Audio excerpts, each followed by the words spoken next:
pray for this time of gathering. We pray for our city leaders and all who make up this body. We speak your peace over this room and over this moment. You are the Prince of Peace, and we trust you. We put it all in your hands tonight, and we believe that you'll work it out as you see fit. We bless you and we glorify you. In Jesus' name, amen. Amen. Amen. Please rise to the pledge. Pledge allegiance to the flag of the United States of America and to the republic for which it stands, one nation, under God, indivisible, with liberty and justice for all. Council, any motion on the work session minutes? Move to adopt. Any motion to adopt, all in favor, raise your hand. 7 with 2 and 7 abstaining. Okay. Need a motion to approve the minutes of the regular meeting on August the 3rd. Mr. President, move to adopt. All in favor, raise your hand. 7 with 2 abstentions. I see the mayor's not here. I guess we skip on down. Any special committee reports? You got the budget in front of you. Mayor's normally here for the budget. Mr. Jenright, Yes, sir. can we go ahead and schedule us a work session while we're here talking about it? Do what? We're gonna go work session on that budget? Yeah, we've got a schedule for the budget. The budget will be,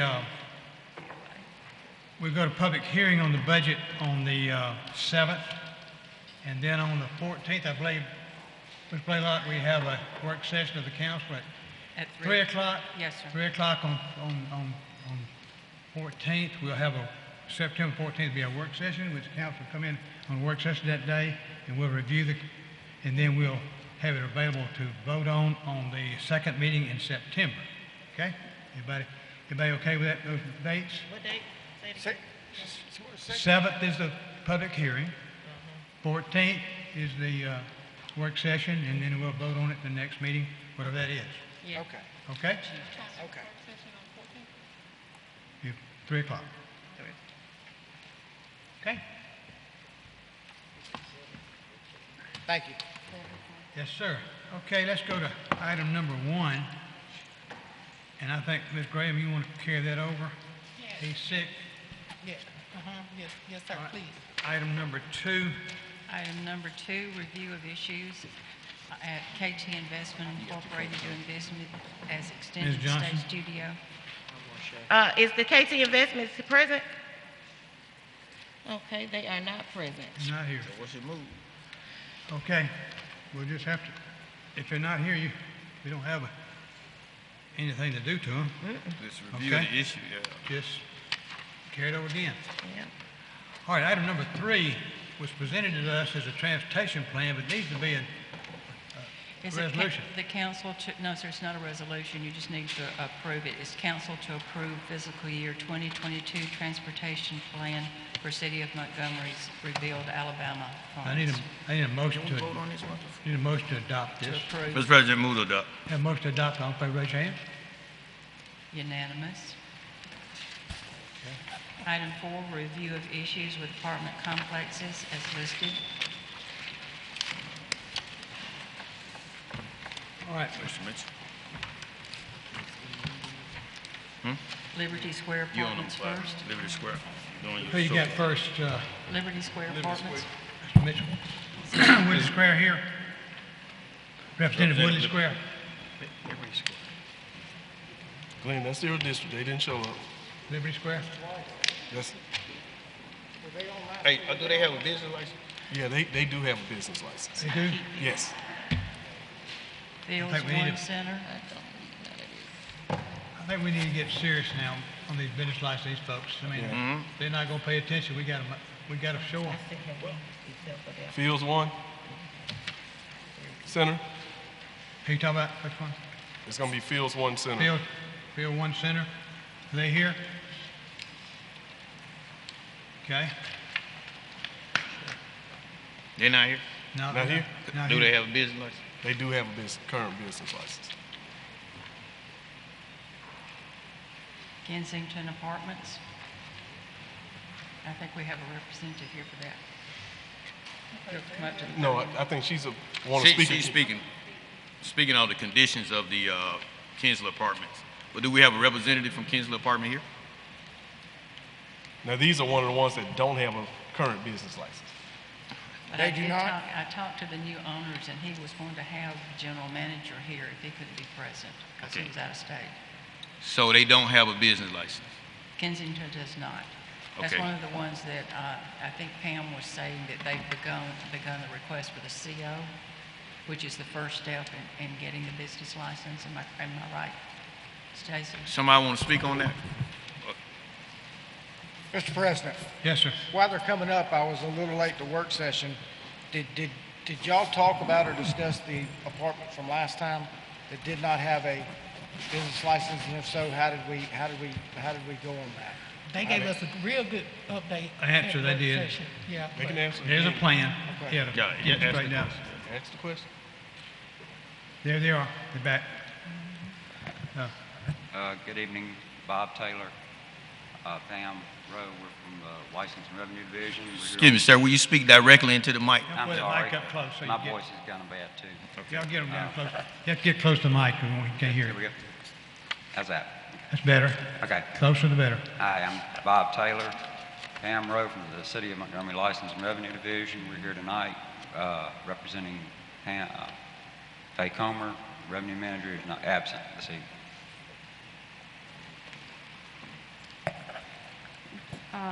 And to answer your question with respect to some of the previous apartments that were on the council, was that the last question? Someone answer? asked? No, ma'am. And You we okay? missed it. I caught the last end of your conversation, but when Aronde mentioned that this one did not have a business license as well, I wanted to know how were we handling the apartment that came up, 2 weeks ago or whatever? How are we doing that one with no business license? Contact has been made with ownership and/or property management, and they have started the process, which is to obtain a certificate of occupancy from the City Inspections Department. And basically, we cannot license until they obtain that. So right now, that's where we are with respect to those businesses previously and the apartments that we're speaking of this evening. I guess my question, how long would that process take? So they would still be doing business while they're waiting to get that certificate? That is correct. However, they have received a letter of citation from the City of Montgomery Revenue Division that makes them aware that they're operating unlawfully. So, and made aware of the possibility that they can be shut down. This will not be an ongoing, because their premises is that we purchased the property, this is what I'm hearing from some, we purchased a blighted, if you will, property, and we're renovating it. So therefore, the certificate of occupancy, or the obtaining of a certificate of occupancy, may take time. So we are putting a clock on that time while you're continuing to operate. Mr. President, Yes, sir. Stacy, I have a question to you guys. Now, on this Red Lions apartment, and I know they don't have a license from what I'm seeing, is it possible for we can send a letter to them to say cease and desist operations? And I would like to see that done, because we got to stop this ongoing process of not getting a license. Whether you're renovating or not, you need to get a license to do business, because you still have tenants living in these properties. Whether you constructing them or you're renovating, you still have tenants and you're collecting rent. And you don't come down to get a license from the City of Montgomery. It's a slap in our face into the businesses that is applying for license and getting license. We need to stop that as a council and as a city today. So for Red Line apartment that's in District 5, I would like to send a letter to cease and desist operations.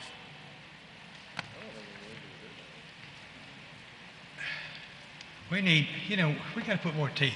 I mean, that's the they need to be closed today. I mean, they're collecting, you hear the number that they're collecting in revenue? No. It's over $1 million a year these places are collecting and not paying the sales tax, not paying the taxes. I mean, that's ridiculous. I mean, that's just totally unacceptable. Hey, Charlie, I got one question. Is there any way we can have assignments of rents and leases, like on a mortgage loan if you made it, and he didn't pay it, but he was getting rent, we could get those. The lender could get that money. So we just need to get the Attaches rent. revenue, attaches income, a bank Yeah. statement, bank. Yeah, I mean, so we, I don't know how you do all that, but Well, I don't know. I'm open because reality, they don't respect us a bit. I mean, it's getting out of hand. Yeah, Charlotte, they're not even showing up to the council so we can even discuss it. Exactly. I mean, this is totally out of hand.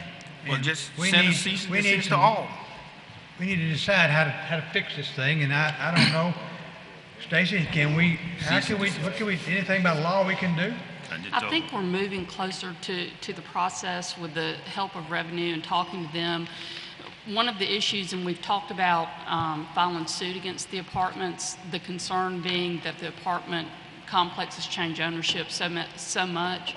But as they were saying, if we are able to place liens on the apartments, then they're not going to be able to change ownership while the litigation is pending unless they resolve these issues. So I think that's probably going to be the best path to take. It's just a matter of getting the procedure in place for us to be able to do that and then move forward with the litigation.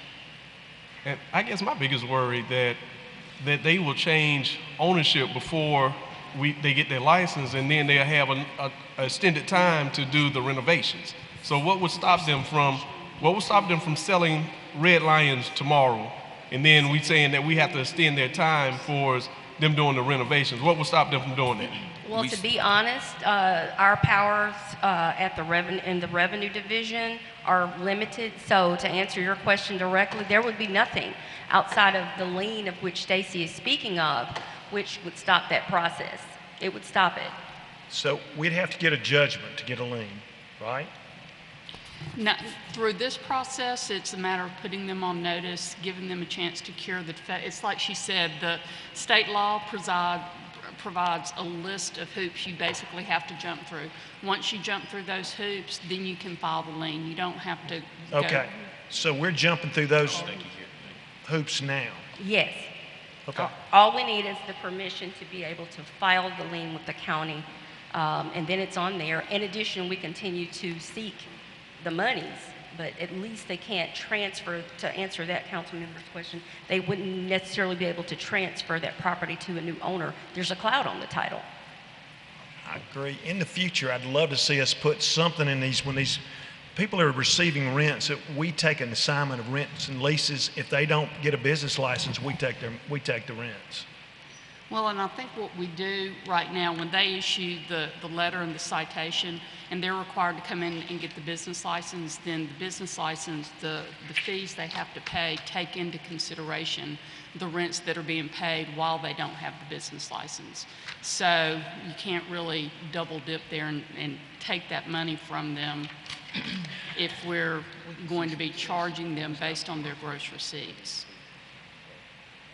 I hear you, but if they know we can take their money, they're going to pay. Well, and I think that's the point of if we start filing lawsuits against them, I think we'll get a response kind of like she was saying. Now that they've reached out and said we're going to start placing liens on your property, that's getting a response from them. Okay, I think we've made the point. So let me make sure we're clear. Stacy, can we send a cease and desist order to these companies that do not have a business license? The citation, and they can correct me, but I think the citation puts them on notice and gives them a chance to cure the defect, basically. Okay. So they've been given a window to come into compliance. Until that window lapses, we can't do anything. So if you don't have a business license, you shouldn't be able to get a construction license to renovate and still operate and do renovation. Like permits from inspection? Right. Yeah. The issue with that would be that if you have an outside construction company that's not affiliated with that particular property management or apartment ownership, then they're a separate entity. And they have the right to actually come and get a business license to conduct business in Montgomery, because they could say, well, we're not working on that particular property alone, we're working on other properties as well. But they couldn't get a building permit. Well, and at that point, I think, and I really think we are moving in the right direction. The problem is if the apartment complex is trying to get the business license and they have to get a certificate of occupancy, then they've got to work with inspections to do some improvements to be able to move forward with that. So if the contractor isn't able to get a permit, then they're not able to get a certificate of occupancy to get the business license, and we're not going to be able to get the money. But if they collected money all along, they ought to be able to pay for a business license. I agree, These people playing us. They're playing the game. but they can't get the business license until they get the certificate of occupancy. That's correct. But they occupying the building. That's correct. So my point, and how do we stop it legally? We need to stop it. We're tired of it as a council. The city of Montgomery is tired of it. We keep going on and on about they can't do a business license. We need to get a business license. They can't. We want to stop it. So with the narrow lane, do we send a cease or whatever we need to do to stop them from operating in the city of Montgomery? We can't continue to allow this to happen in the city.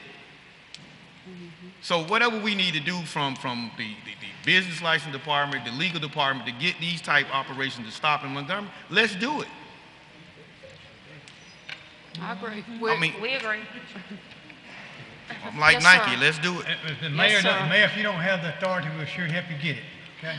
Thank you. 'Cause it's gotten beyond comical. The last Okay. one, is the villas at the curve. If there's anybody here, it's previously Eagle Landing. Is there anyone here from the villas at the curve? You're gonna have the same situation, no business license. That's Clean, correct. that's your district. Don't have a business. Ain't got a business license. So the message we send is you don't need a business license. We don't need one, just respect it period. When everybody will operate without a business license, that'd be good. We'll be in trouble then. You can go back to the mayor's message or you gonna keep going?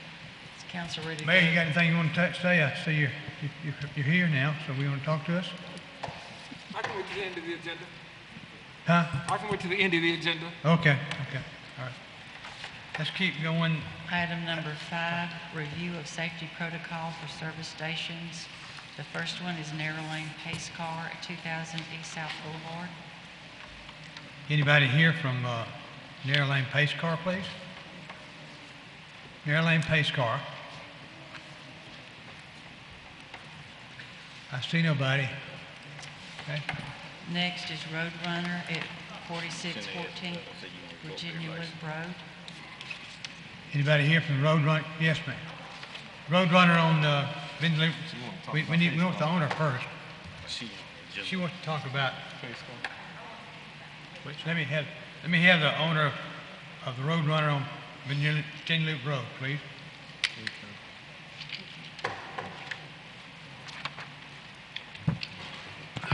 All right, Mr. Mitchell.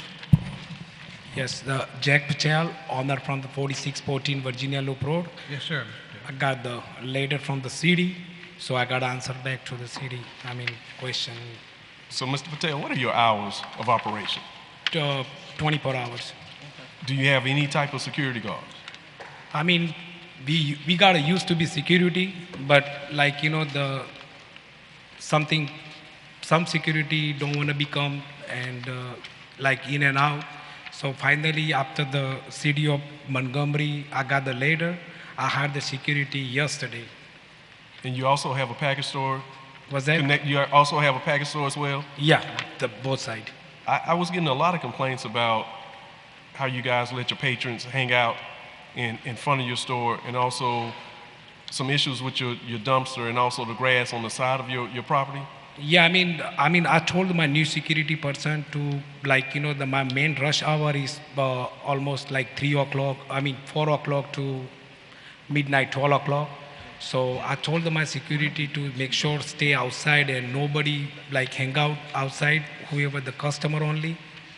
So they're gonna make sure nobody can hang out outside. Okay, I'll come by and make sure I check it out. Thank you, sir. All right, thank you. Anybody? Angela, you want to speak? Angela Exford. Good evening. My name is Angela Exford. I'm with Seth Johnson. I want to speak on behalf of Pace Car. It is at the entrance of our neighborhood. And the reason why I want to speak about Pace Car is because it's unsafe for our community over there. A lot of people come to our community and they stop right at that Pace Car and they congregate right up at the front.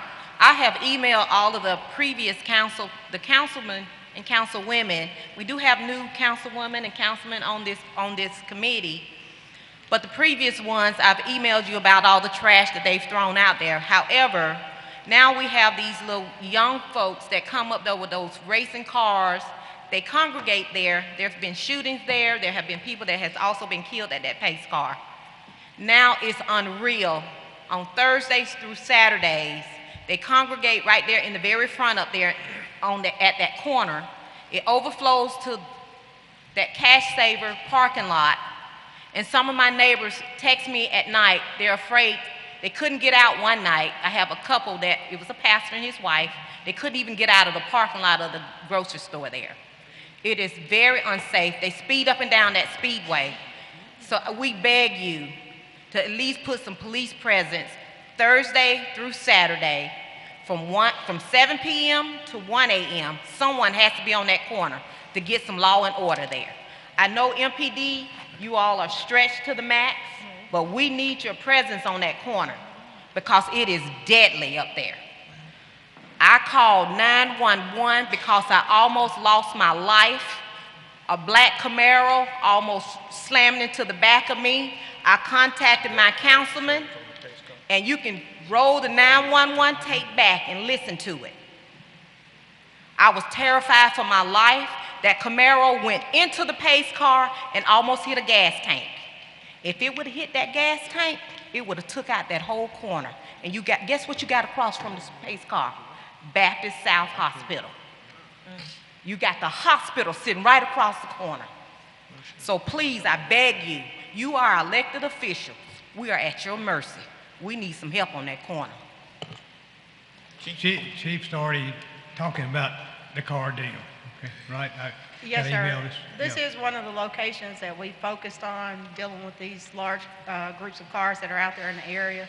One of the patrol things that we do is we send the units out there when we start seeing them generated in the parking lot to clear it out, but that is one of the areas, one of the big traffic suppression details that we did with the county and the state. That was our start and target location, so this is something that we're familiar with. We are providing as patrol, looking at other alternatives and to provide safety and security for that neighborhood, but it is something that we've had issues with in the past, and we're addressing that constantly to look at what we can do to improve the quality of life in that area. Mr. President, and thank you, Chief, and thank you, ma'am, for bringing that up.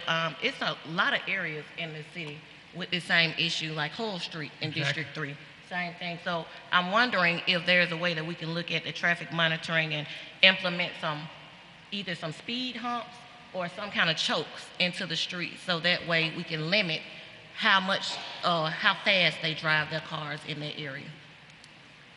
That's something to take in consideration. One of the things that is kind of preliminary, and I didn't want to speak on it tonight, but I am reaching out to council this week about a proposal looking at maybe a typical ordinance that we can look at doing to address the vehicular loitering that we see with cars and these groups. So that's something that we'll all have an opportunity to speak on this week, hopefully, and discuss, but maybe that's going to be a resolution to attack this directly on and have a resolution for it. Thank you, Chief. We have that same problem in District 1 at East El Mall, Big Lot too, so we got the same problem. Absolutely. So one of the things that we're doing on that, because I hear that it's a problem, and that's one of the things that we've been trying to address with the car groups that are congregating, whether they're the ones who are legitimately saying their car groups or the ones who are infiltrating those groups or meeting up at these locations. We've done some tactics as far as reaching out with the county and the state, putting more units out there on the street to look at details. We've increased our enforcement on the motorcycles throughout regular traffic during the night, putting additional wild car units out there on the street so we can address these issues. They're issuing citations daily and nightly on these particular concerns, but we're looking at some kind of ordinance that would also help out with that. Outside of the immediate interrupt and disrupt, we want to kind of put a halt to it. So we're looking at a long-term solution for the problem as well. Okay, thank you. Mr. President, Yes, sir. Ms. Blaylock, Yes, is sir. it possible with the narrow lane pace car and the two that didn't show up, to send a letter on a show cause hearing? Because I think these owners have to take responsibility for their private property also. We're putting a lot of burden on MPD to come out, but these owners are responsible for their customers in these types of situations. So let's just send them a letter, tell them we need them to show before this council on a show cause hearing why we shouldn't revoke their business license. The reason I gave them is failure to appear Yes. Did we get? to the was two of the- apartment complexes. How about your other, the other? Two gas stations. Which gas stations? One of the narrow lane and then one of the Roadrunner? We really didn't Did have we call anybody for the here other from all, Roadrunner? we didn't have anybody here from all four apartment complexes. Right. We want those as So, well yeah, as same, we gotta take action. narrow And then on lane. the- Okay, Roadrunner 1, 3401 Woodley Road. Do we have a representative here from that? Yeah. Roadrunner number one, Roadrunner number one, Mr. Patel. Is he here? No. He's not here? Them two Okay, that didn't all show, right. we get the Do letter. that So for that'll you. be to them also. Yes, ma'am. Okay, do them too. Thank you. Yes, sir. I will get those out. Get another hand. Tired of nuts. All right, Item number number six. 6, resolution denying and or revoking right to operate a business for failure to purchase business license, doing business as cell phone rehab at 2801 Bond Plaza Road. Okay. Is the representative here of cell phone rehab? I assume they're not. They're gonna have, I need a motion to suspend the rules. This guy didn't have a business license. Mr. President, move to suspend the rules. All in favor, raise your hand. Unanimous. Need a motion? Move to adopt. All in favor, raise your hand. Unanimous. Resolution is adopted. Close him up. Item 7, application for a restaurant retail liquor license doing business as Lava MGM at 3627 Debbie Drive. Representative of the Bob MGM here, please. Yes, sir. Did I pronounce it correct? I don't know, but I Is that correct, Lava? pretty close. Lava. Lava. Yes, ma'am. I made it too fancy, didn't I? Lava. Lava, okay. Your name, sir? Sylvester Bruce. Okay, Mr. Bruce. This is a public hearing, and when I speak against this item, please come forward at this time. Seeing none, I declare the public hearing's been held. It's proper for the council. Mr. President, move to suspend the rules. Have a motion to suspend the rules. All in favor, raise your hand. Unanimous. Move to adopt. All in favor, raise your hand. Unanimous. Good luck with your business, sir. Mr. Lyons, would you move a little closer to where you're behind this? You're behind Mrs. Johnson. You got another one. I got too. it. It's unanimous. Yeah, It's unanimous. approved. The resolution is Now the adopted. patio. Hang on, Item we're A, gonna vote on the patio application now. for a restaurant retail liquor license doing business as the Patio MGM, 3637 Debbie Drive. And your name for the record again. Sylvester Bruce. Okay, Mr. Bruce. This is a public hearing, and anyone would like to speak against this item, please come forward. Seeing none, declare the public hearing's been held. It's proper for the council. Need a Mr. motion? President, move to suspend the rules. Have a motion to suspend the rules. All in favor, raise your hand. Unanimous. Move to adopt. All in favor, raise your hand. Unanimous. Resolution is adopted. Good luck with the business, sir. Thank you. Item 9, application for lounge retail liquor Class 1 license doing business as El Horazio, 2730 East South Boulevard. Representative El Palacio here, please. Yep. Yes, sir, there he is. Okay.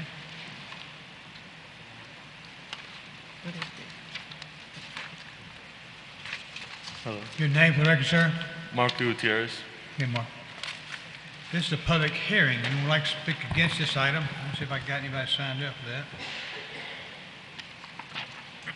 I don't. Okay. Anyone else like to speak against this item, please come forward at this time. Seeing none, declare the public hearing's been held. It's proper for the council. Motion to suspend the rules. Have a motion to suspend rules. All in favor, raise your hand. Unanimous. Motion to adopt. All in favor, raise your hand. Unanimous. Resolution is adopted. Good luck with your business, sir. Thank you. Item 10, pursuant to Section 1153B1 Code of Alabama, authorization of demolition of unsafe structures at the listed locations. Need a motion to adopt. Move to adopt. All in favor, raise your hand. Unanimous. Item 11, resolution assessing the cost of abatement of unsafe structures on various lots. Mr. President, move to suspend the rules for the remainder of the agenda. All in favor, raise your hand. Unanimous. Move to uphold. All in favor, raise your hand. Mrs. Graham? Unanimous. Okay. Resolution is adopted.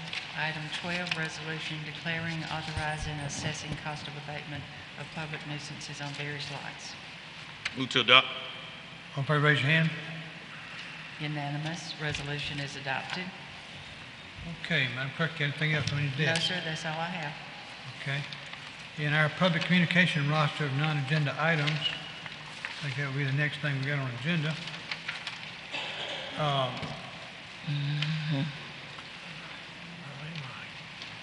Earlene Wright to speak to us on Madison Park sewer. Yeah, Mayor said he gonna go after.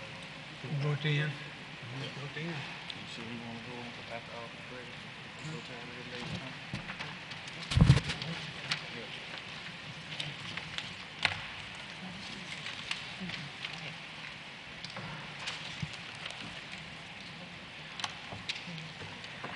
Good evening, everybody. Good evening. Know that not only my business, but just about every business in that area, we've been experiencing a high theft level. In that area in District 4, I'll just name off the businesses, Dyna Lift, Alabama Steel. I've reached out to all of them and I have letters from them. Russell Trucks, Fleet Pride, Capital Volvo 18-wheelers, Major Oil, Buck Oil, Russell Petroleum, VC Trucking, JM Woods, and I've reached out to Wood Pecans. I have letters from all of these businesses on their letterheads, just letting you guys, I want to let you guys know the amount of theft that we've dealt with. And we've called the police, we've asked for a higher police presence in the area after hours because it is dark over there. The last week we had 18 catalytic converters stole off of our cars. We've had our forklift stolen. Capital Volvo had a truck stolen. Just last week, I have a letter from Roger at Major Oil. They were trying to siphon fuel from the fuel tanks, but they didn't know how to release the valves. And at the end of the day, we're businesses, and we're trying to stay afloat, and the money is going to have to come from our bottom line. Someone's going to lose their job, because we can't just keep taking losses because of the amount of theft. There's someone living at the end of Money Road in a trailer that's actually designated to be a commercial area, commercial property. It was DG Gilbert Trucking, but they've turned it into a chop shop. There's a trailer back there. I spoke with Roger at Major Oil. He did tell me the police came and asked about it. We would also like someone to remove them from that property because they're the source of our contention, because we know that they're basically walking on the properties, clipping fences, burrowing through under fences, any way they can get in to steal stuff. Last year, someone's caught on the property clipping batteries from under the cars, and we have to pay for this.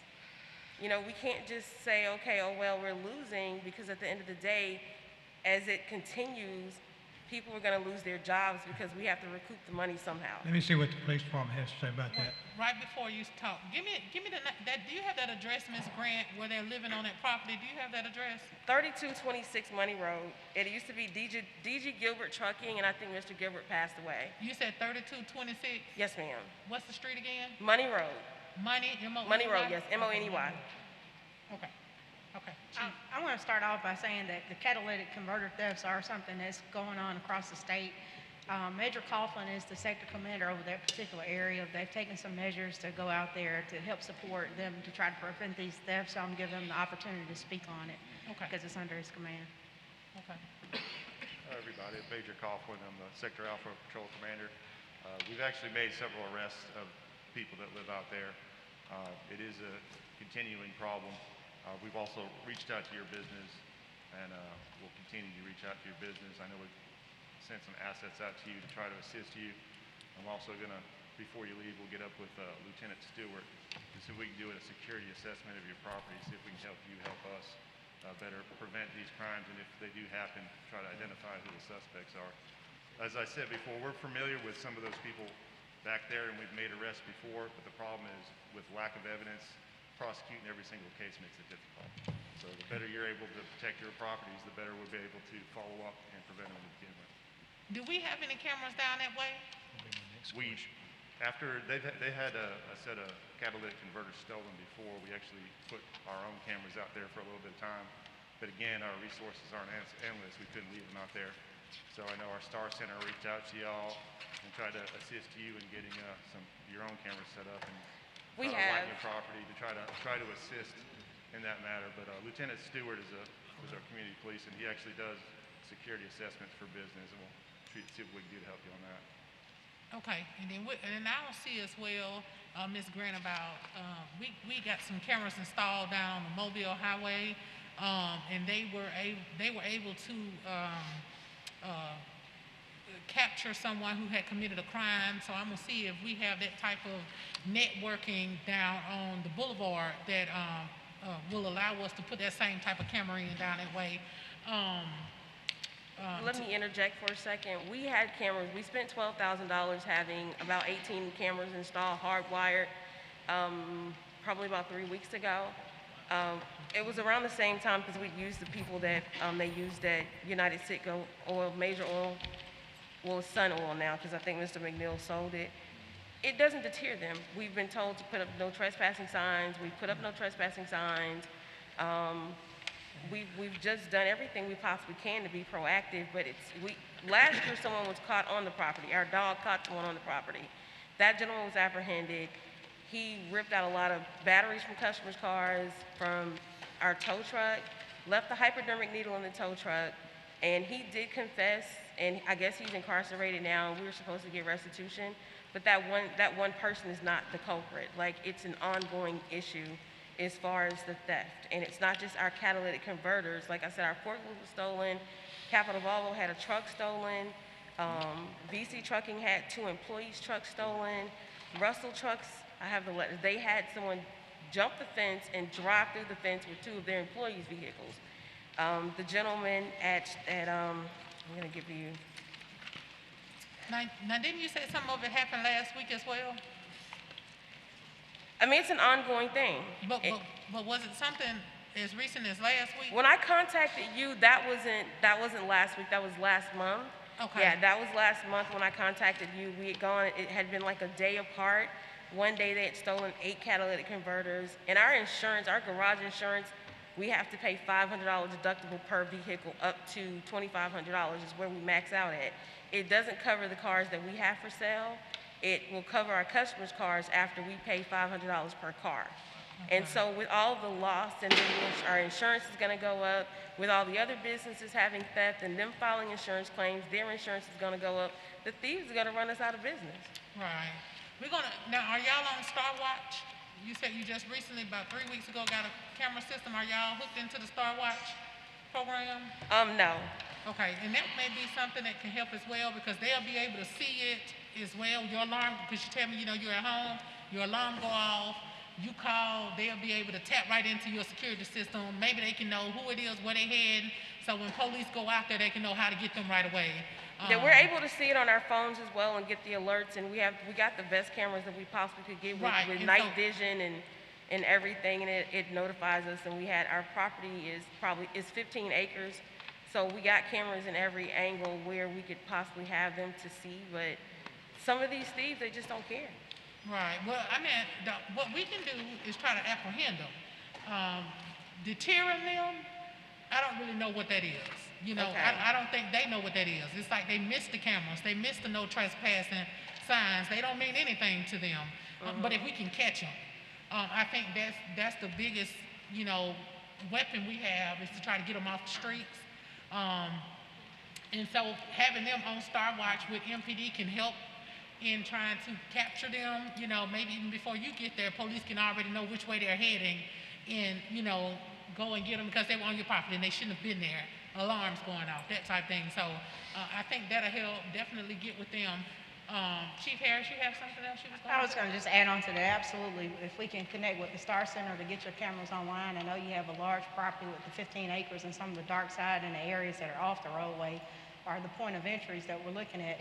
But just with the catalytic converter thefts, I know a while back we experienced some copper thefts and that was popular. This is the new copper theft thing that we're seeing now across the state. So we're working with other law enforcement agencies that are dealing with the same thing. It's not just happening here in Montgomery, it's happening in other counties as well. So it is something that we all are addressing as the state. But on your particular property, we have increased the patrols in that area and looking at extension of cameras, if we have any extension of flock cameras for districts, for the city council, that particular area is one of the places that we were looking at trying to extend one of those too, if we can reach that range. But we can start off by getting your cameras on the Star Center to see if we can see an increased difference in activity or a decreased difference in activity. And would it be okay if because when I spoke with the other businesses, I'm standing in the gap for them as well because, you know, there are a lot of us and they've given me statements and I'm not just speaking for myself, it's my neighbor and my neighbor's neighbor. We're all experiencing a level of theft that, you know, it's out of control. So I can pass your information on to each and every one of them so that they can get in touch with you guys. And I mean, you're probably gonna be overwhelmed because every day, you know, we're reaching out to each other and say, hey, someone stole something. Did you see anything on your cameras? And we rely on each other to find, you know, things out for each other because we're always experiencing, there's never a day that goes by that something's not being stolen from one of the businesses. And that's what I was going to add to, exactly the same thing that you're saying. We can get up with you, we can get you on the Star Center, and once you have our information, you can share it with the other businesses that want to be part of it so that we can all be on the same page and work together to try to get this resolved. Okay. Okay. And Ms. Grant, before you go, thank you, Chief. Thank you, Major. Mr. Hodge, I think it'll be you, 3226 Money Road. That was once a business, now it's not, and there's a trailer down there and someone living there. Can we put that on our radar? Okay. Okay, we'll check that out too. All right, thank you for your time. Thank you. All right, you have a nice night. Let's stop at this point. The mayor wanted to speak somewhere along the line. I guess we could let the mayor come up and speak now. If you have something you want to talk about, Mayor, I see you got the budget here, and we do that right now, and then we'll cover a couple other things I got on the desk.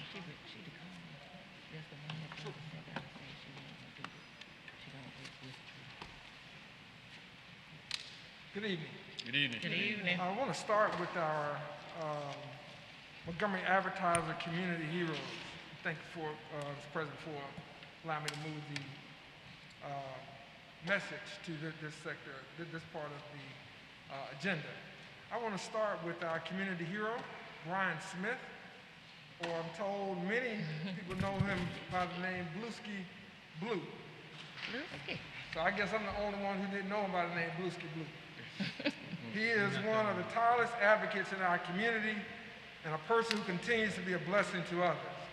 In fact, just this week, his Blue Heart Foundation organized a school supply drive for Montgomery students. Thank you. I'll invite the Montgomery Advertiser editor, Paige Windsor, to share more. So Windsor, if you would please come up at this time.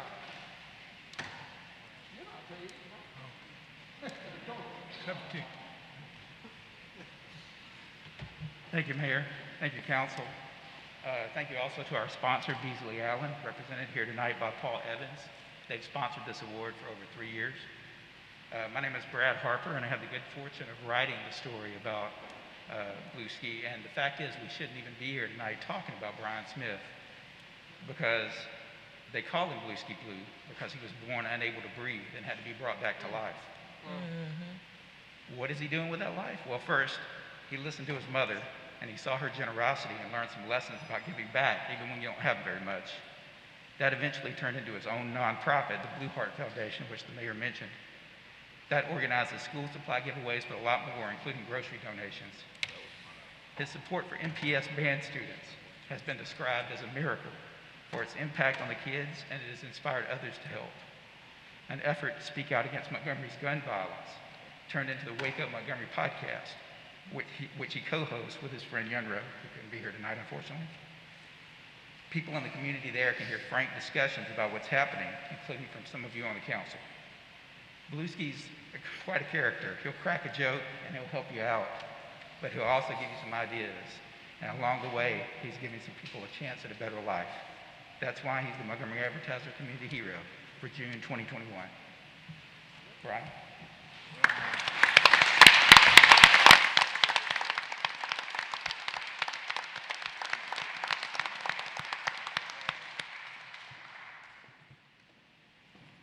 Both of y'all are short. I'm gonna take my mask off. No, it's okay. I'm vaccinated. First off, I want to thank God for allowing me to have the talent to do this. You know, many people are called for this profession, but a lot of them don't do it. You know? I also want to thank my mom. She's back here somewhere. Oh yeah, she's over there. Okay. I want to thank my mom for, you know, instilling in me the skills to give back to communities, to people that's less fortunate. Like the previous people said, I started this in 2014. I just wanted to see change in Montgomery. You know, I wanted to see less homicides and murders and more people involving themselves and helping other people. It starts with one person. It's not going to work in one day. You know, you have to keep going. You have to keep going. You have to keep pushing. You can't give up. You have to have fresh ideas, because the fresher your idea is, the better your outcome will be. You know, you can't keep running the same ideas over and over. You have to think outside the box, and that's what I do. So thank you guys for the award. Thank you, Mr. Mayor, and thank you, Montgomery Advertiser. And Montgomery, thank y'all, and y'all have a great night. Blue, blue.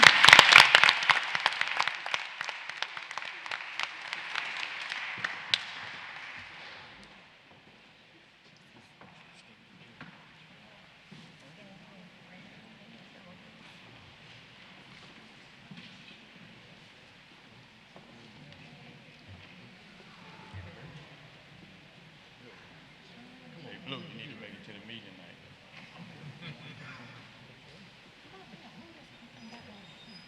Okay. Come on in. All right, everybody. 1, 2, 3. Good. Hey, congratulations, man.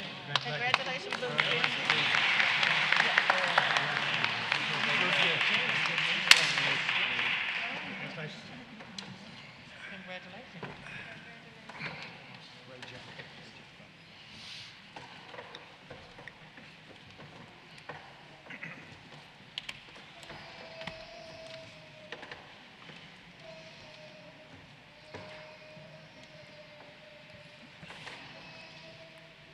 At this time,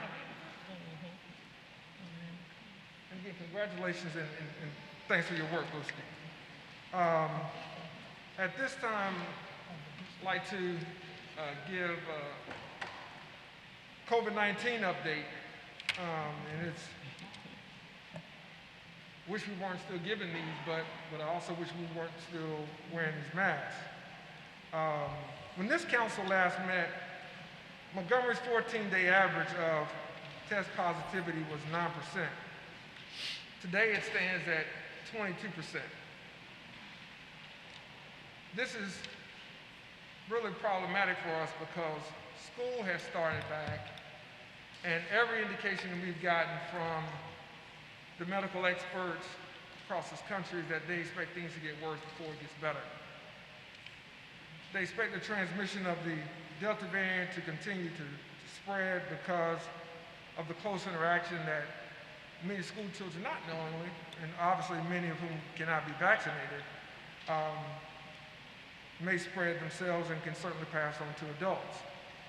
Unfortunately, in the last 2 weeks, we have lost one of our own to COVID-19. We've averaged 67 new COVID-19 cases per day. Today we average 145, which is a 115% increase. The Delta variant is a driving force of this alarming rise. The Delta variant of the virus spreads more easily and affects more people and spreads a lot faster. We must continue to be disciplined and take the steps that we can to slow and certainly try to stop the spread of COVID-19 to protect our friends and our families. This time last year, we had to make some very difficult decisions, in part because of what we had done before. budgetary-wise, excuse me. Because we had made some hard choices earlier in the year, we were able to save a lot of jobs, furloughs, and also come out in a much stronger position than we anticipated. But with this being said, we also have to keep in mind that we're at a different point now in this battle. And I was on a call recently with over 480 mayors with Johns Hopkins University and medical experts from the CDC. And again, the projections are not good for most of our cities. What we have recently seen in the state of Alabama is that we do not have any ICU beds that are available at this time. That in itself is problematic. And so that is why, in large part, I chose to postpone the events and festivities at City of Montgomery facilities leading up to the HBCU Classic Weekend. That is also why the Air Force decided to cancel the AFITC conference and make it, or cancel it in person and make it virtual.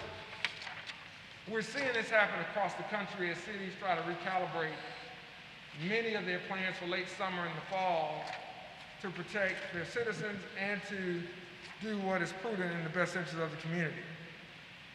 We are evaluating all of our next steps and will determine whether or not these events will be able to come back online at some point. I am hopeful after months of planning with many people from around this community that they will. But we won't do that until we're in a much better situation.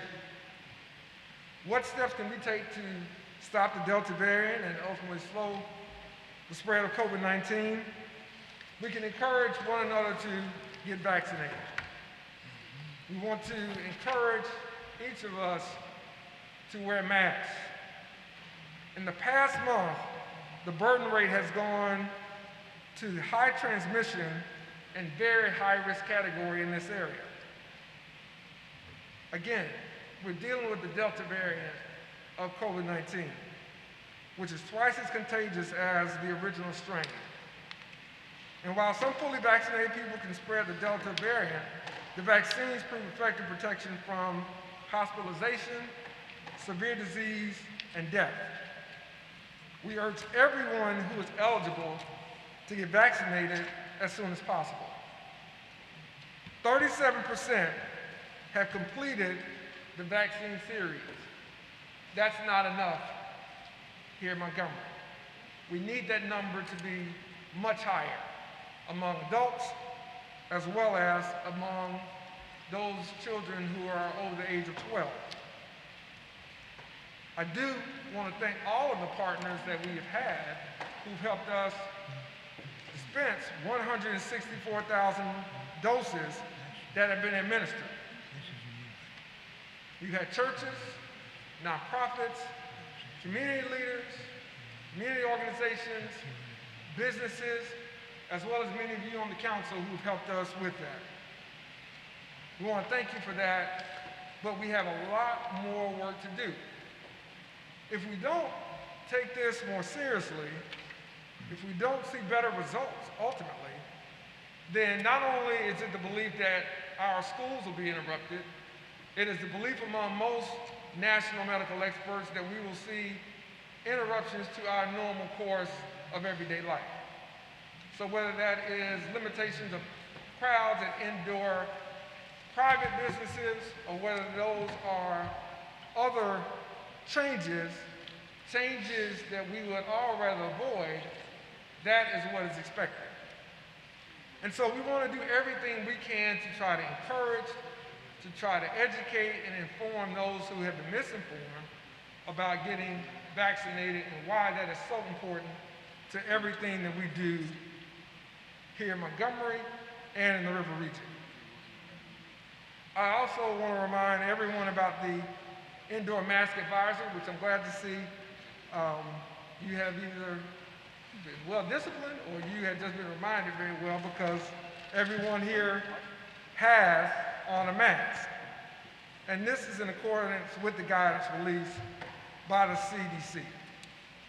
That said, through this pandemic, We have worked to protect the lives and livelihoods of this community, and we will continue to do so.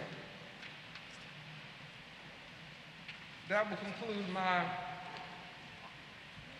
update on COVID-19 and the Delta variant.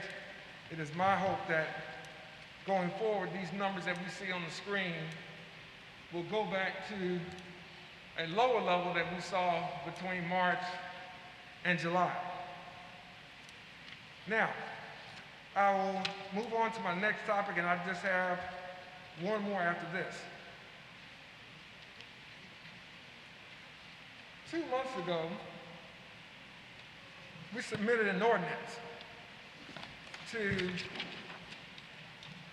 the City Council. Sorry about that. We submitted an ordinance to the City Council relative to non-discrimination ordinance. It's an ordinance that has been discussed among my staff for many months prior to that, of a way to put the substance with the symbolism. It was something that we believe was necessary to show that as the birthplace of the civil rights movement, we truly are a city that is inclusive of everyone. That we are a city that wants to welcome the best and the brightest, the law-abiding, regardless of what their backgrounds may be. We did this, we had these discussions because in my conversations as a mayor of the city, I'm always looking for things to try to accelerate the progress of our community. And what I came to realize was that there's still a perception about Alabama. There's still a perception about Montgomery. And as I engage in being the chief cheerleader for the city, one of the unofficial tasks of mayor is to promote all of the things that are good that are here, all the changes that we've had. And as I've been asked by international corporations and foundations and news outlets to speak to those things that have changed, I talk about the tone, the environment, the atmosphere that not only allowed me to be elected the first black mayor of the city, but the tone and the environment that allowed me to become the first black countywide elected to the highest office in the county government, that of probate judge. Now, I talked about one of the cases that I had to deal with, and it was regarding same-sex marriage. It was regarding whether or not I was going to stand for the rule of law. And there was a lot of political opposition to that at the time. And at the time, there was the thought that we as probate judges should not uphold a United States Supreme Court ruling. That to me was a non-starter, because I understand the importance of law. I also understand the importance of the history that we proclaim to understand here in Montgomery. That we understand that at one point there would not have been a black mayor standing here before you. That there were elected leaders who would not have had Jews in this city hall. That there were elected leaders who did not think that women should be in certain places, and certainly did not think that people of color should be valued as full citizens. That is the history of this city. We've made a lot of progress where that has concern, is evident by the room here today. And so, as I try to share the good news and the progress about Montgomery. At all times of the morning, all times of the night, by every mode imaginable of communication, it is an effort to try to accelerate the progress. It is an effort to try to bring Montgomery forward into the type of community that we proclaim that we want to be. And so as we had conversations, we've had to change our approach to things, whether it be homelessness or whether it be many other issues of ordinances that were on the books. Some have been forced, some have been things we did our own volition, but we've had to change. And so, as a leader of the city, it was my idea, with consultation from others in my staff and others in my circle that advised me of ideas, both some that they agree with, some that they don't, to introduce a non-discrimination ordinance. And it was because I thought it was the right thing to do. It was because I thought that truly it would be non-controversial and it would be a very light lift. I mean, after all, I'm elected. I thought that we were there. Well, over the last 2 months, I found that I was wrong. I don't mind admitting to you when I'm wrong. I found that we're not quite there for some.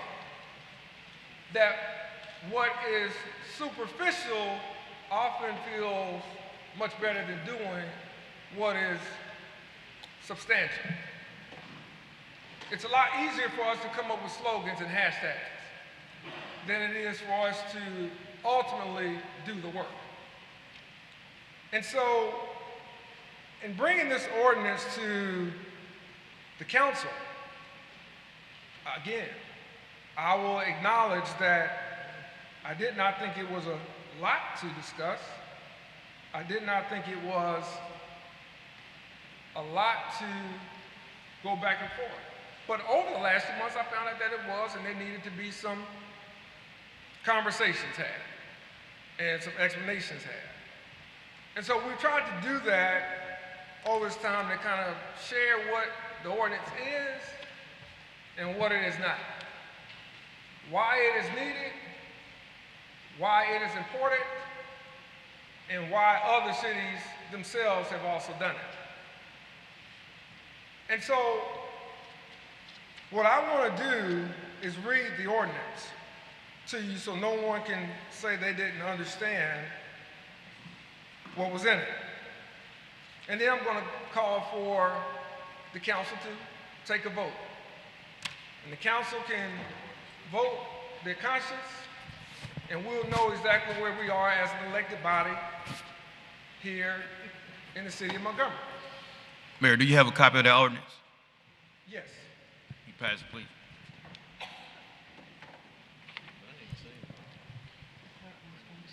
I'm sorry. I thought that had been passed out. I hope we got it. No, this will be the first time we saw it, Mayor. Thank you very much. It's always the same thing. No, that's We got it okay. at 3 o'clock. And then time to read it. Charlie, we received an email at 2:48. Exactly. Hey, we got it now, man. Let's, You got it. You know what? I don't. we got it. We got it. We got a copy. Got it. And this is the most recent revised after some changes that were made. Yes. So after this, I'll ask for a vote, and again, we can decide what message we want to send to our residents, and here in the city of Montgomery, we can decide what message we want to send to others who may be outside of Montgomery. And that's okay. I'll start at the top. Ordinance does not have a number. The mayor cannot assign a number. So I'll start an ordinance to adopt a non-discrimination ordinance for the city of Montgomery. Whereas, city of Montgomery is considered the birthplace of the civil rights movement and the capital of dreams, and desires to protect and enrich the rights of all citizens. And whereas The City of Montgomery desires to have a robust local economy with a competitive workforce, and workplace equality is good for business. Now therefore, be it ordained by the Council of the City of Montgomery, Alabama, Section 1, this ordinance may be referenced as the City of Montgomery Non-Discrimination Ordinance. Section 8, purpose and intent. It is the intent and purpose of this article to protect and safeguard the right and opportunity of all persons to be free from all forms of discrimination, including discrimination based on real or perceived race, color, religion, national origin, sex, sexual orientation, gender identity, age, disability, marital status, familial status, or veteran status. This article is enacted to promote the public health and welfare of all persons who live and work in the City of Montgomery. It is important for the city to ensure that all persons within the city have equal access to employment, housing, public accommodations, and education. Section B, definitions. Solely for the purpose of this article, the following terms shall have the following meanings. Number 1, city contractor. Any person, corporation, or entity that has a contract to do business with the city. Number 2, discrimination, or discriminatory. Any act, policy, or practice that, regardless of intent, has the effect of subjecting any person to differential treatment, including harassment as a result of that person's real or perceived race, color, religion, national origin, sex, sexual orientation, gender identity, age, disability, marital status, familial status, or veteran status. 3, employee. Any individual employed by or seeking employment from an employer, excluding any individual employed by his or her parents, spouse, or child. 4, employer. A person who employs one or more employees in the City of Montgomery or any agent of such person. Employer shall include the City of Montgomery and any contractor. 5, familial status. Any individual's past, current, or prospective status as parent or legal guardian to a child or children below the age of 18 who may or may not reside with that individual. 6, gender identity. The actual or perceived gender-related identity, expression, appearance, or mannerisms or other gender-related characteristics of an individual, regardless of the individual's designated sex at birth. 7, marital status. An individual's past, current, or prospective status as single, married, domestically partnered in a civil union, divorced, or widowed. 8, national origin. An individual's or his or her ancestors' place of origin. 9, place of public resort, accommodation, assemblage, or amusement.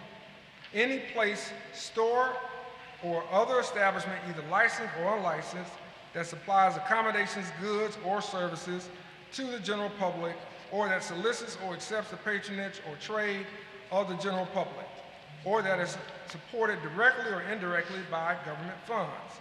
Religion. All aspects of religious belief, observance and practice. 10, sexual orientation. An individual's physical, romantic, and/or emotional attraction to people of the same and/or different gender. 11, veteran status. An individual's status as one who served in the active military, naval, or air service. 12, disability. Someone who has a physical or mental impairment that substantially limits one or more major life activities. 2, has a record of such impairment. Or 3, is regarded as having such an impairment. C, workplace discrimination prohibited. The protection of the right of an otherwise qualified person to be free from discrimination in employment because of that person's real or perceived race, color, religion, national origin, sex, sexual orientation, gender identity, age, disability, marital status, familial status, or veteran status is recognized as necessary to promote the public health, safety, and welfare of residents and employees within the city. No person shall discriminate against an otherwise qualified person's right to obtain and hold employment and the benefits associated therewith without discrimination. Other forms of discrimination prohibited. The protection of the right of an otherwise qualified person to be free from discrimination because of that person's real or perceived race, color, religion, national origin, sex, sexual origin, gender, identity, age, disability, marital status, familial status, or veteran status is recognized as necessary to promote the public health, safety, and welfare of residents and employees within the city. No person shall discriminate against an otherwise qualified person's rights, including but not limited to all of the following: the right to the full enjoyment of any of the accommodations, advantages, facilities, or privileges of any place of public resort, accommodation, assemblage, or amusement without discrimination. 2, the right to engage in property transactions, including obtaining housing for rental or sale and credit, therefore, without discrimination. 3, the right to obtain an education free from discrimination in a safe and supportive learning environment in any educational institution. 4, the right to exercise any right granted under this article without suffering coercion or retaliation. C, exceptions. Notwithstanding the foregoing, the following are not discriminatory practices prohibited by subsection D. Number 1, a religious corporation, association, or society, including religious schools, that employs an individual of a particular religion to perform work connected with the performance of religious activities by the corporation, association, or society. 2, an employer who observes a condition of a bona fide affirmative action plan or a bona fide seniority system, which is not a pretext to evade the purposes of this ordinance. 3, a religious corporation, association, or society, including religious schools, with respect to the employment of individuals whose positions would fall within the ministerial exemption as described by the United States Supreme Court in Our Lady of Guadalupe versus Morrissey Baru, 140 Supreme Court 2049, 2020. F, creation of Montgomery Human Rights Commission. The purpose of the Montgomery Human Rights Commission shall be to promote principles of diversity, inclusion, and harmony in the city of Montgomery through education, community events, the provision of advice to the city council and mayor, and through receiving and resolving complaints filed under this article. Number 1, composition. The commission shall be composed of 10 members who shall be broadly representative of the population of the city, including representatives of the communities enumerated in this ordinance. The mayor and council shall each appoint 1 member to the council for 4-year terms. 2, governance. The commission shall formulate its own procedures and may create task forces or committees as it deems appropriate. These procedures are subject to review by the mayor and city council. 3, responsibilities. The responsibilities of the commission include managing commission records and accounts, developing public education programs, providing training for commission members, managing complaints, and any other tasks needed to help the commission perform its functions. It may use the services of attorneys, clerks, or other city government employees, or the services of contractors as necessary. 4, activities.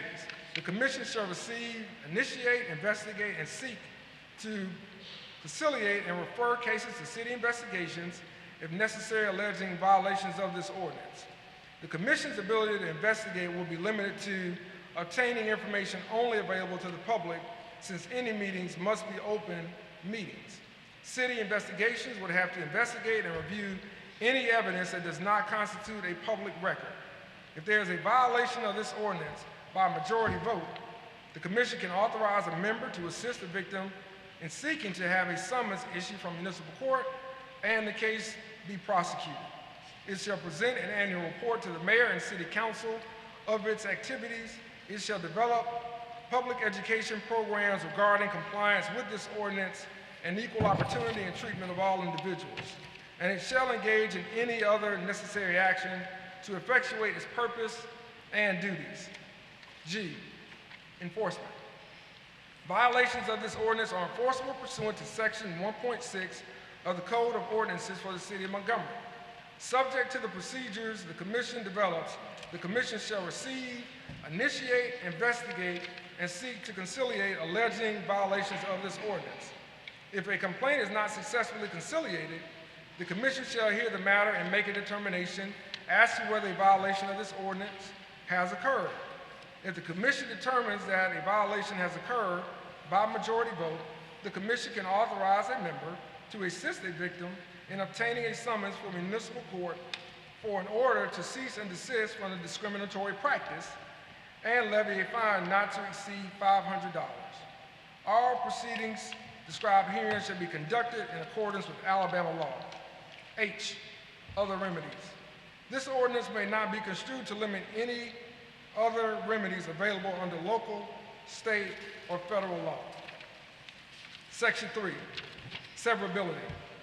In the event any section, subsection, subdivision, paragraph, subparagraph, item, sentence, clause, phrase, or word of this ordinance is declared or judged to be invalid or unconstitutional, such declaration or adjudication shall not affect the remaining provisions of this ordinance, which shall remain in full force and as effect if the portion so declared or judged invalid or unconstitutional was not originally part of this ordinance.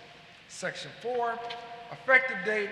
This ordinance shall take effect upon its passage and publication as required by law, adopted this blank day of blank 2021.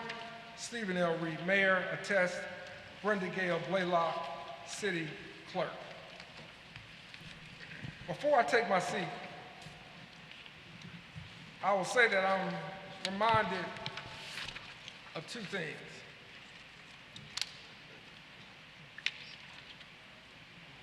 Actually, I was just reminded of one this week. And it was the story of why Delta Airlines, which was not known as Delta at that time, I think it was Southern Airways, did not choose Birmingham as its headquarters. And how the airline ended up in Atlanta when at that time Birmingham was the much larger city, much more centrally positioned between Atlanta, Nashville, Jackson, and others. When you listen to local legend, it was because Birmingham did not want to change its ways. Birmingham did not want to proceed and advance in the ways of progress.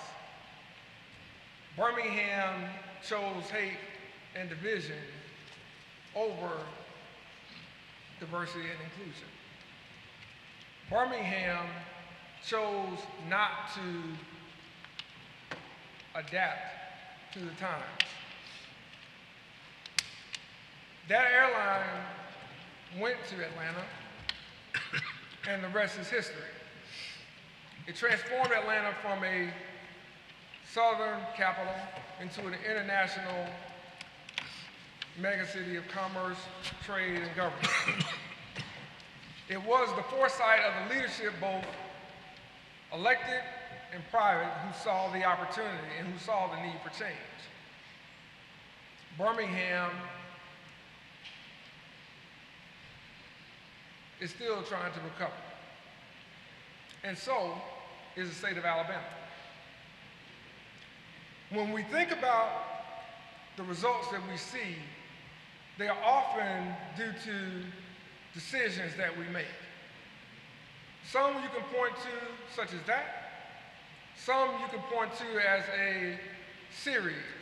But we all have to deal with those consequences. And I would imagine that there were some Birmingham's commission form of government at that time did not have a mayor council form of government, nor did Montgomery, who may have been willing to make some changes, but allowed perfect to be the enemy of good. Some may have allowed their personal interests to override their better decision making. I would say to us tonight that while we aren't staring at any one company, we're staring at what is right and what is wrong. We're staring at the type of city we profess and proclaim that we are, and the type of city that we want to show through our action that we are. Now listen, at the end of this, If it's a positive vote, I think what I've been telling people throughout this country and internationally is correct. But I've said tonight 2 times I was wrong. And I was wrong in not understanding that this body did not see this as a issue that we should do, as an issue that it was incumbent upon us to do. I didn't think we wanted to be known as a city of discrimination. I would think a non-discrimination ordinance would be open and shut. So that makes 3 times that I was wrong. And so if this does not pass, then it just shows that I've been wrong in what I've been telling people as a chief cheerleader for the city. And I will tell them that I too have been wrong. And I will tell them maybe this isn't the place for that project because I can't stand behind that. Maybe this isn't the place for what your employees are looking for because I can't in good faith tell you that this city stands and shares your values and your vision. That may be your foundation that wants to be a part of what has happened here in the next bicentennial that maybe we just aren't there yet. And so maybe a city like Birmingham, instead of Atlanta, which passed a non-discrimination ordinance 7-0, should be the city that you should look to. Because they understand that they have to adapt. They've learned from their mistakes. They've learned from some of their transgressions. And so I can give you Mayor Woodford's cell phone number, and that's probably who you should call. And that's what I'll do, because I'm not going to say anything that I can't stand behind. And so, as cowardice asked the question, as Dr. King said, is it safe? And expediency asked the question, is it politic? Vanity asked the question, is it popular? But conscience asked the question, is it right? And there comes a time when one must take a position that is neither safe, nor politic, nor popular. But one must take it because one's conscience tells them that it is right. Ladies and gentlemen, that is what we're here to do today. To make a vote, and let your conscience guide you and determine whether or not it is right, and let us determine what message we want to send not only to our residents about our true commitment to diversity and inclusion of everyone, and not allowing anyone, regardless of the aforementioned categories, be discriminated against, or if, like Birmingham in the 1960s, we just haven't gotten there yet. And as I've said, I've been wrong several times here tonight. I have no problem saying that I've been wrong again, should we not be where I think we are as a body. So with that said, I would ask for a vote on this ordinance by the city council, up or down, yes or no, an ordinance to adopt a non-discrimination ordinance for the city of Montgomery to show that we truly are not only the birthplace of the civil rights movement, but we continue to be the capital of civil rights protection and civil rights advancement in this country. Need a motion for council? Wait, before we make a motion, Mayor, let me ask a question. I just want to, because I was listening to you. Let me make sure I understood. You said that if this does not pass, where am I at? Oh. If this doesn't pass, then you're going to give businesses the number of Mayor Woodford to send them to Birmingham instead of keeping them recruiting for Montgomery, the city that voted you in? You're going to send business somewhere else? Those businesses that ask what type of community are we, those businesses that ask about our true commitment to diversity and inclusion, those businesses that ask me, are we truly committed to non-discriminatory practices, those businesses that ask me, have we changed, those individuals, those foundations that ask me, have we progressed to be inclusive of everyone, regardless of their religion, regardless of their race, regardless of their gender, regardless of their sexual orientation, regardless of their beliefs, regardless of what God they worship. Those individuals that ask me an honest question, I will give them an honest answer. And my honest answer will be very truthful and factual based on the outcome that we take here tonight. Mr. President, as we sit here, thank you. Yeah. Mr. President, we're standing at a place right now where we know what Montgomery is. We know the history of Montgomery, and as the birthplace of the civil rights movement, we became a place that's known for leading change. Go ahead. So became a place known for leading in change. We're now at a position where we can take a strong position in favor and vote to pass the City of Montgomery's non-discrimination ordinance.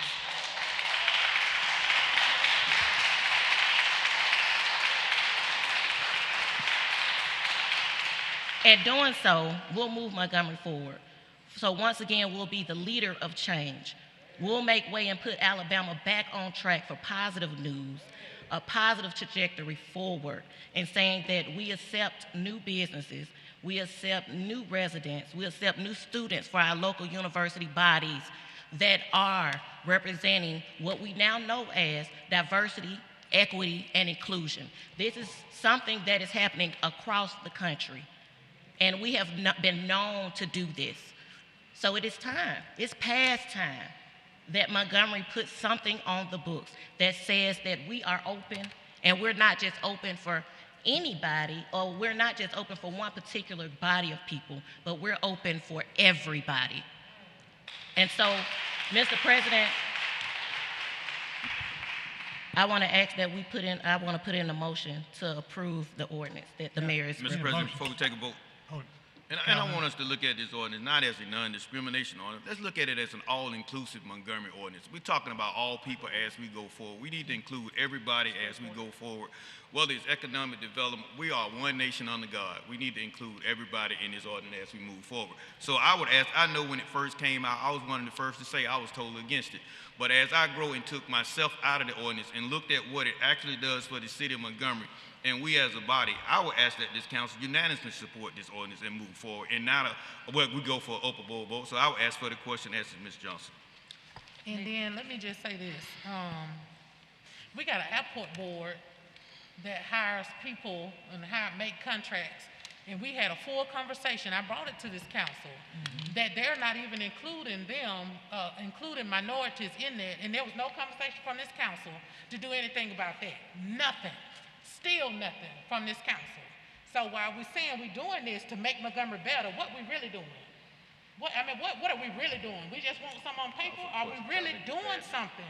That's what I want to know, because we didn't do nothing when I brought that to this council. No word, no conversation, no bringing no members down, no talking to nobody, nothing. And that's an issue. When you have board members disrespecting one another, calling them out of their names, and then won't even discuss looking at snatching contracts from companies because they have a minority. No one did nothing. No one said nothing about that. Is this gonna change that? Not from this council. It's not, because ain't nobody doing nothing. Mr. It's President. paper. So We've got people that signed up. Apparently they knew, we didn't know, but they got people signed up to talk on this item, and I think it'd be fair to let them talk. Mr. President. Mr. Point of order, the question was asked. Before we You vote. asked for the question, right? You have not had suspension of rules. Okay. So what's I did a suspension of rules. Mr. President, Yes, sir. I'm going to ask that we carry this over for 2 weeks and that we have a public hearing on this, because it has been discussed so much. Well, We got public hearing right now, Mr. President.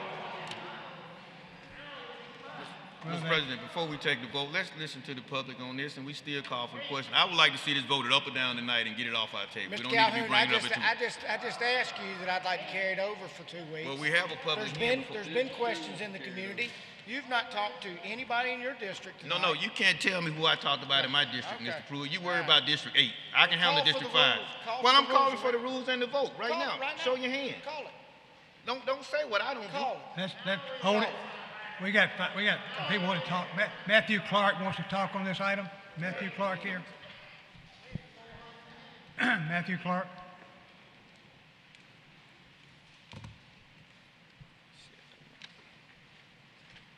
Guys, Matt Clark, he had a family emergency and he asked me to speak on his behalf, if that's okay.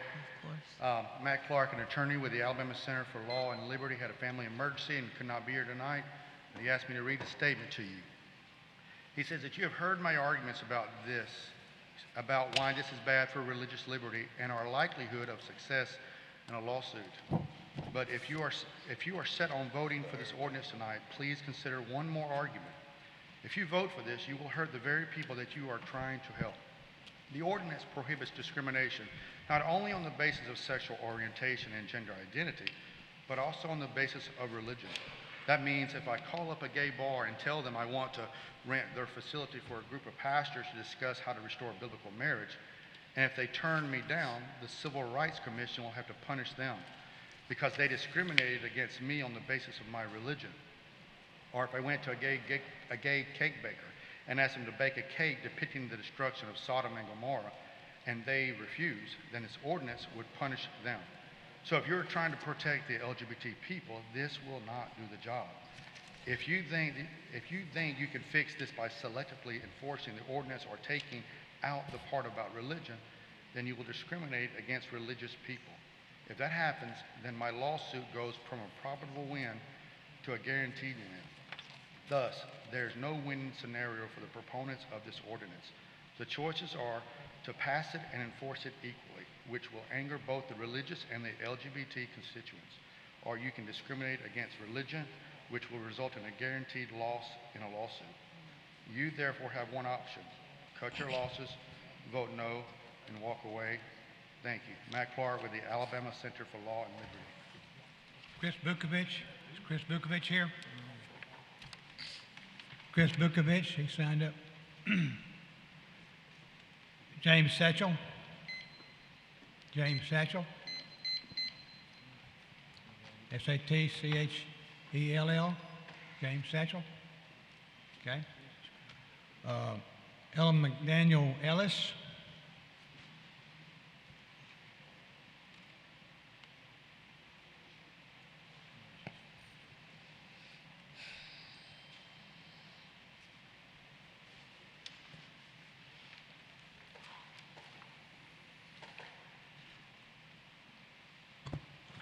Thank you, City Council members. My name is Emma McDaniel Ellis. I'm an educational director for Montgomery Pride United. I'm the co-founder of the Bayard Rustin Community Center, which sits just a few blocks from here. We're a safe space that unites our community, and we advocate for LGBTQ rights. We advocate for all the rights of all underserved and underrepresented minorities. And I'm also transgender.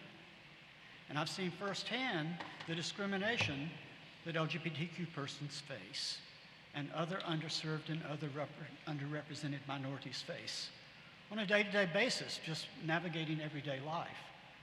I've been refused medical treatment simply because of who I am. I feel that passing this NDO would be a step forward in recognizing the rights of all individuals and not just some. I want to thank the City Council members, Mayor Reed, and the Mayor's office for working together with all the many different agencies that have reviewed these documents over the past few weeks, and all of the suggestions that have went into this final revision that you've seen today. But this is not about a non-discrimination ordinance for only the LGBTQ community. This is about a non-discrimination ordinance for everyone in the city of Montgomery. This is to protect all individuals, all classes of people, regardless of their gender, sex, religion, national origin, all the things that we've mentioned here earlier.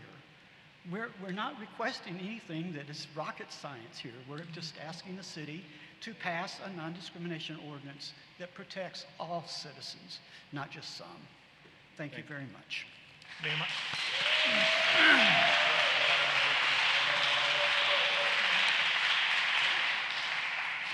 Travis Jackson.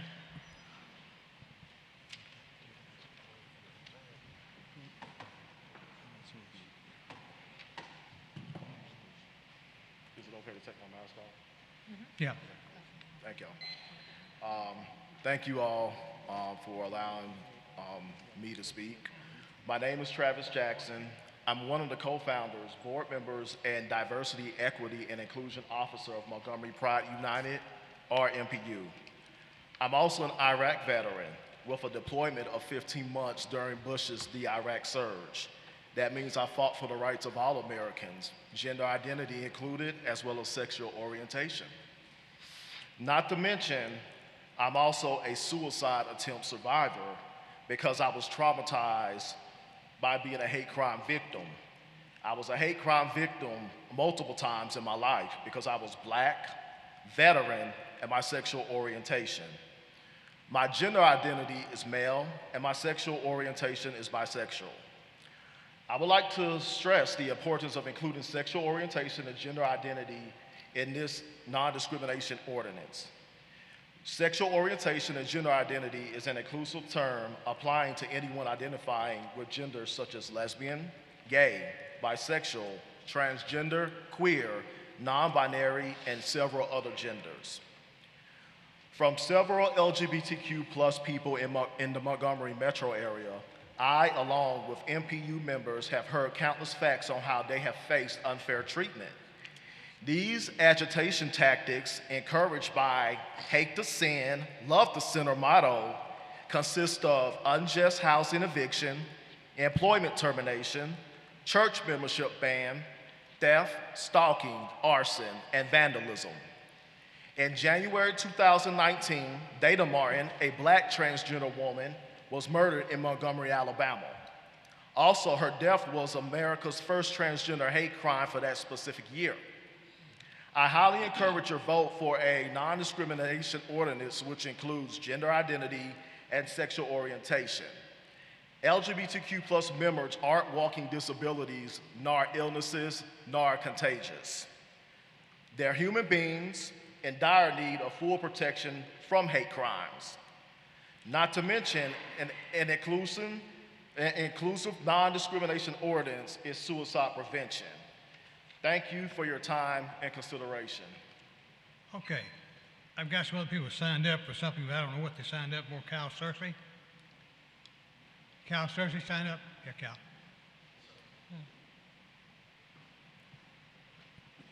Thank you so much. Blessings, Mayor, City Council. Thanks for all that you all do. And I really honor the fact that Montgomery is seeking to become a better place. I'm a pastor and a bishop, and I believe with everything in me that every individual is made in the image of likeness of God. Nobody should be treated unfairly. They should be honored, should be treated with dignity, should be treated with respect. That's standard. The Bible says God makes the sun shine on the just and the unjust, and I think we should treat people that way. So an effort to have all citizens of Montgomery treated fairly is a very, very admirable effort. I do have one concern about this particular legislation, or ordinance, and that's the word perceived. Government has the responsibility of protecting its citizens, and in protecting them, there have to be boundaries. And if we make the boundaries too wide, we could end up hurting the very people we want to protect. And I think there should be just some revisiting some of the language. For example, perceived age is there. So if somebody is 13 years old, say, and they perceive they're 18, can they get in the car and drive it? And if so, can they be discriminated against? I heard a story recently about a girl's sauna, and some girls went in the sauna, and a man walked in a towel. The man took off his towel, and when he took off his towel, he exposed himself, and he had his male parts there. And the ladies ran out and went to the authorities. The authorities came in and said, "Sir, you got to get out of here." He said, "I perceive that I'm a woman right now." They went and told the other authorities, and they said, "Well, there's nothing we can do because he perceives that." So if we want to put perception, which is very subjective, changeable, is very psychological, I think that we could endanger some of the very people we're trying to help. So in trying to make Montgomery better, a place of non-discrimination, my sense is the boundaries should be a little bit more narrow, and we should use more objective terms, more terms that are defined objectively than subjective terms. So I honor you, Mayor, for wanting to make sure all citizens are protected. Montgomery is the birthplace of the civil rights movement. Montgomery is one place that everybody should be treated fairly, but I do urge caution that we make sure that citizens are protected across all boundaries. I don't think we want to hurt the many by trying to help the few or even help the many. So I do think some of the language might need to be brought in some. And again, that main concern is that word perceived instead of things that are more objective. So thank you so much. Thank you. Frederick. I think Philip want to address the perceived word. Sure, yeah. Do you want just some clarity on the word perception? I know that's come up quite a bit. Pastor Searcy's understanding is incorrect. Of course, a 13-year-old cannot perceive to be 18 and go drive, right? A 17-year-old can't perceive to be 21 and do that. The perception, and I'll give two examples to illustrate it. One, the 44th president, many people perceived him to be Muslim. That was incorrect. Many people perceived him to be Kenyan. That was incorrect. This ordinance simply says that whatever some person perceives about someone, they can't discriminate against based off of their perception. Another example that this ordinance would protect, if there's someone wearing an American flag hat, right, and there's someone that has something against veterans, and a restaurant says, well, I don't want to allow veterans to meet in my restaurant. Well, their perception, right, is wrong. So this ordinance says just because someone thinks a certain way, because someone's wearing an American flag hat, doesn't mean they can do that. So this is not about someone making up an identity. It's not about people believing whoever they want to be. This is about saying, hey, we need to make sure that other people are out of line and thinking what people are, and we need to have those protections. So the And word how do perceive. we prosecute somebody's thoughts? Right, so that's why, so you can't prosecute their thoughts, right? So there has to be an action that someone will then deny someone's service or employment or housing. And if that happens, that's why there's a Human Rights Commission that people will bring those claims to and investigate. That's where the city investigations will look into it and then substantiate whether something or not happened. So of course you can't get into someone's head and you cannot just, only prosecute on that sense, but you have to look at the full picture. Okay. I've got a question about the commission. What, are we paying the commission, or who are they? I know we're all appointing them. Is this a non-paid position? Non-paid. Okay. So if they rule it, then we turn it over to the police department, is that correct? City investigations. Okay. Yeah. William Green.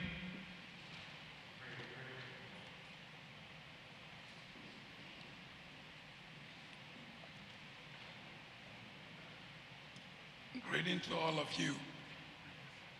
Mayor, I just want to get a little bit of understanding due to the fact that we didn't get all the things together. I just want to get some understanding, because when Mayor was talking, he mentioned facilities.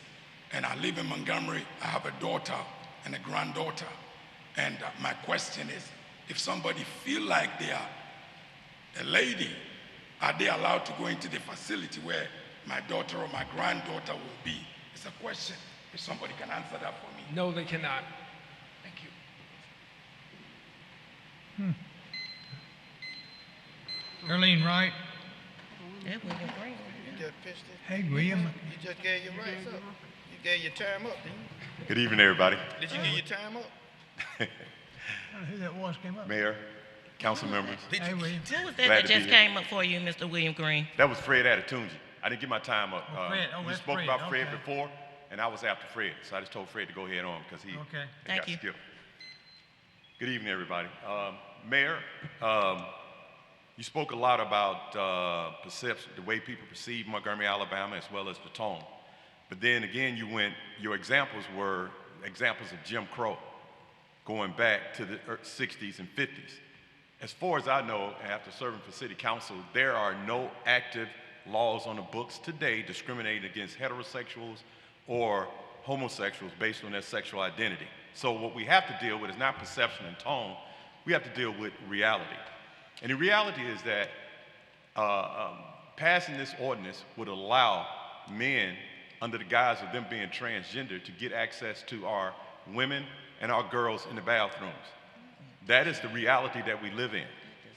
Once again, it is important to note that the concern that transgender individuals, the concern is not that transgender individuals are more likely to be sexual predators, but rather that sexual predators could exploit such laws by posing as transgender in order to gain access to women and girls. This is the reality that we live in. An example, you all are familiar that Target has had an open bathroom policy for a long time. I have a list of several examples of people taking advantage of that. For example, CBS Chicago reported that a man tried to film girls in Target dressing room in Palatine, March 29, 2017. Fox News, man used cell phone to record woman undressing at Target in Dallas, Texas, September 15, 2016. I have a long list of those just for Target. And what I'm saying is, all of us that left our home today, we locked our doors. When we left our cars, we locked our car doors. We go to the gym, we lock up all our valuables. And it's not because that we think that everyone is a thief, but we know for a fact that thieves exist. Therefore, we lock everything up. What this ordinance would do is leave the door wide open for nearly half the population of the city of Montgomery, and those people that we value, our mothers, our sisters, our daughters, to leave them open and available to people to use the identity that they perceive to go in and get access to it. And one last thing, 3 years ago when I was city council and I objected to Walgreens bathroom policy, many of you all laughed and said that would never happen in Montgomery. But what had just happened a week before, a man tried to get access to my 7-year-old daughter. When my wife said she was gonna take, my daughter reached out and said, hey, I gotta go to the bathroom. A guy that was standing out there ran into the bathroom and was waiting on her. But we've always had a policy of going to the restroom with our daughter. And just so happened my wife went in with her and the man was in there waiting on my daughter. What this would do will expose that to everyone. And every man in here would now have to stand by every woman in here and escort them to the bathroom. That's what this is doing. And I appreciate it. And once again, in full disclosure, I have a transgender in my family, and I understand that. But to expose half the population of Montgomery to sexual predators for the sake of few is not what the city council should do. And you all swore to uphold the safety of every citizen in the city of Montgomery. Thank you. Early and right. Mr. President. Mr. President. Yeah. You know, that to me is some of the most hateful speech I've heard as an election official. Period. Let me say this. To use the extreme analogy to equate someone's gender identification or their sexual orientation with actions they would take is no more discriminatory than it would be for someone who, in the Jim Crow era that you said I referenced, for you to bring back up the example of someone saying, well, if we integrate city facilities, this is what's going to happen if we allow black people in city facilities. That is the analogy you just used, and that is a poor analogy. Now let me get to the other facts. Once again, Mayor. 15 cities, 15 cities in the state Time of Florida. up. No, I don't city council no more. His 15 cities in the state of Florida have passed non-discrimination ordinances. No one has reported an incident like this. Second of all, City of Birmingham has passed this ordinance. Actually, ours is much more mild than what theirs is after feedback from the active council. They have not reported an ordinance, an issue such as this.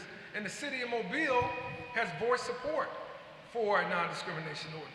So I don't know what they get there that we don't get here, but to equate this ordinance with allowing someone to harass a child and to put a group of people in that category, to me, is disgusting. It's no more disgusting than someone doing the same thing based on race. All right, if you allow me to respond.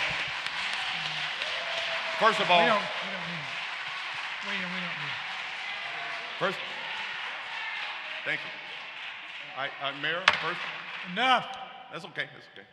First of all, Mayor, I stated that once again, this is not saying that transgenders are sexual predators. It's simply opening the door for men to go in. And then when someone says, hey, you don't supposed to be here, they can then claim discrimination. That's what this is doing. And I could have went and read, but we only got 3 minutes. I could have read you about 15 or 20 incidents where people use this same loophole. And once again, like I said, I stated I got transgenders in my family, so it is not a function of hate. What I'm dealing with like is the the slave master reality. saying that. That's like the What slave I'm dealing master with, saying Mayor, he let me had- finish, he let me got finish, white sir. slaves. Let me finish, sir. We're not gonna have a shouting contest. Yes, what I'm saying, Mayor, William, is we've that heard I'm enough. dealing with the reality, and I would William. have read the exact line, but William. unfortunately, we didn't get a copy. But what I'm Turn saying it is off. the reality Turn it is off. that this will open up the possibility that people would take advantage of that. We've heard And I that. think you, as well as if this thing passes, you all will be responsible. We've heard Thank- enough, William. Okay. Well, and let me No. say this, if I may, Mayor, Ma'am, City go Council, ahead. President. Extremes, I think, are being used on both sides of this. I think it's extreme for our mayor to say that I'm gonna recommend businesses to go somewhere else because this order is not in place, because Montgomery is closed-minded, because Montgomery offers a lot. Montgomery have a lot to give to any business that come here. We always cater to, we have done that. And I think that we are an excellent place for anybody to bring their business, bring their families, and live here in Montgomery. So again, hey, we have to feel how we feel about it, but I do think extremes are on both sides, when it comes to that. But Mr. President, I'm ready. I do want to state that, that nothing in this ordinance states that the facilities will be gender neutral or anything. They're still illegal. So we do want to put that out there. That is still illegal to harass or invade in those restrooms, okay? It's obvious to me on this council, Yeah. there's been some people studying this a lot more than I have, because this thing just got to be an hour before the work session, and I didn't have a chance to read it. I'm glad the mayor was able to read it to us verbatim. So it upsets me greatly that the mayor and your group separated the council, tried to bust up the council over this deal. This council's a team, and we want to stay as a team, but we should all be consulted exactly the same on any situation, and we weren't on this one. You got a question? All right, I got a motion on the table to, No, we got a sir, motion there's to not a the, mo- there's not a motion suspend the on the rules, table. huh? There's Got a not a motion to motion on suspend the the rules. table. I need a motion to suspend the rules. Mr. President, motion to suspend the rules? All in favor, raise your hand. Unanimous. Mr. President, motion to adopt? All in favor, raise your hand. Hold your hands up so I can write you down. 4, All opposed. 5. Very good. Over. The Next item. The ordinance is defeated by lack of majority. Thank you.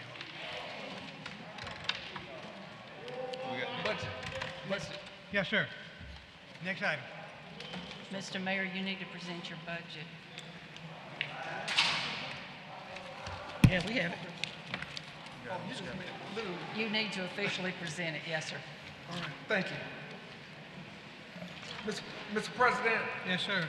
And members of the City Council, I come before you to present the fiscal year 2022 budget message.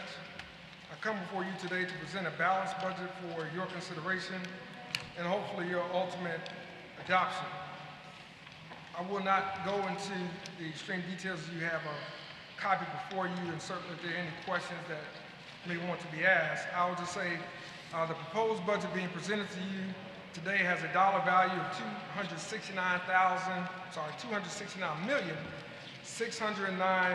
$269,609,975 for your approval.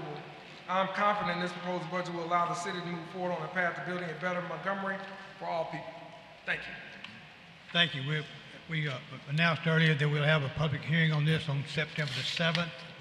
There'll be a council work session at 3 o'clock on the 14th, and we'll vote at the next council meeting, which would be September the 21st. 21st, yes, sir. Okay?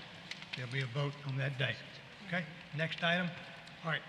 You got anything else, Mayor? That's You it. through? Okay. Let me bring this up for the council. The panhandling ordinance. I would like to appoint Mr. Green, Mr. Lyons. You mean Mr. Grimes? Mr. Grimes, I'm sorry, Mr. Grimes.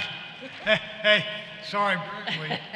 All right, Mr. Grimes, Mr. Lyons, and Mr. Mitchell to this panhandling ordinance to talk about that. And you have a committee for that particular situation to talk about what's going on in panhandling. It's a major issue in the city. Okay, we've got a couple more people who want to speak to us tonight on our agenda.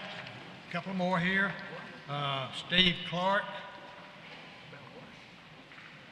That's the rehab. Steve Clark.